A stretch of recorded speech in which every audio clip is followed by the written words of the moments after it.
World war to में India ने पूरी दुनिया को हैरान कर दिया था। जिस हिसाब से इंडियन आर्मी ने वर्ल्ड वार टू में पार्टिसिपेट किया, सब हैरान रह गए थे।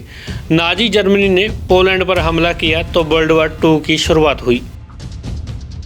उस समय भारत में अंग्रेजों का राज था। जो अंग्रेजी हुकूमत थी उन्होंने युद्ध में भारत के रिसोर्स यूज किए। जो भारत की मैन पावर थी उसको यूज करने के लिए जो अंग्रेज थे उन्होंने जबरदस्ती ही इंडिया को वर्ल्ड वार टू में शामिल कर लिया। जो अंग्रेजी हुकूमत थी उन्होंने रिसोर्सेज के साथ साथ अनाज, रॉ मटेरियल, जो आर्मी थी उनको बड़ी संख्या के अंदर इस युद्ध में इस्तेमाल किया। लगभग 2.5 मिलियन भारतीय सिपाहियों ने इस युद्ध में ब्रिटिश इंडियन आर्मी के रूप में भाग लिया। यह इतिहास में एक साथ शामिल होने वाली सबसे बड़ी वॉलंटियर आर्मी थी। भारत के सिपाहियों ने कई बड़े कैंपेन में भाग लिया, जैसे कि north Africa, Burma, Italy campaign. यह सब वो कैंपेन थी जहाँ पे इंडियन आर्मी यानी कि इंडियन लोग लड़े थे। वर्ल्ड वार टू के दौरान ही भारत में एक अलग स्वतंत्रता की लहर भी वहीं से उठी थी। इस लहर को सुभाष चंद्र नेताजी ने अलग तरीके से आगे बढ़ाया। NIA की इस लड़ाई ने ब्रिटिश को भारत छोड़ने पर मजबूर कर दिया,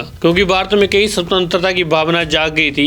NIA के एफर्ट से और भी मजबूत हो गई थी। वर्ल्ड वार टू में भारत का योगदान और भारत की स्वतंत्रता की लड़ाई ने यह साबित कर दिया था कि जो भारत के लोग हैं वह कितने डेडिकेटेड हैं अपने देश के लिए। यह तो थी अंग्रेजों के फायदे और भारत के फायदे की बात, लेकिन वर्ल्ड वार टू के कारण भारत को क्या नुकसान हुए, आइए इनके बारे में जानते हैं। ब्रिटिश ने जब भारत के रिसोर्सेज को युद्ध के लिए यूज कर लिया, जिसकी वजह से भारत में अनाज की कमी और भोजन की समस्या बढ़ गई थी और युद्ध के दौरान ही बंगाल में भी एक भयंकर काल पड़ गया था। इस भूखमरी के कारण लगभग 2 से 3 मिलियन लोगों की जान चली गई। इसके साथ ही वर्ल्ड वार टू ने भारत को कंगाल कर दिया था। बहुत सा पैसा खर्च होने की वजह से इंडस्ट्री और जो लोकल प्रोडक्शन थी इस पर बहुत बुरा असर पड़ा, जो आज़ादी के कुछ साल तक भी पूरा नहीं किया जा सका, जिस कारण भारत देश और भी गरीब हो गया।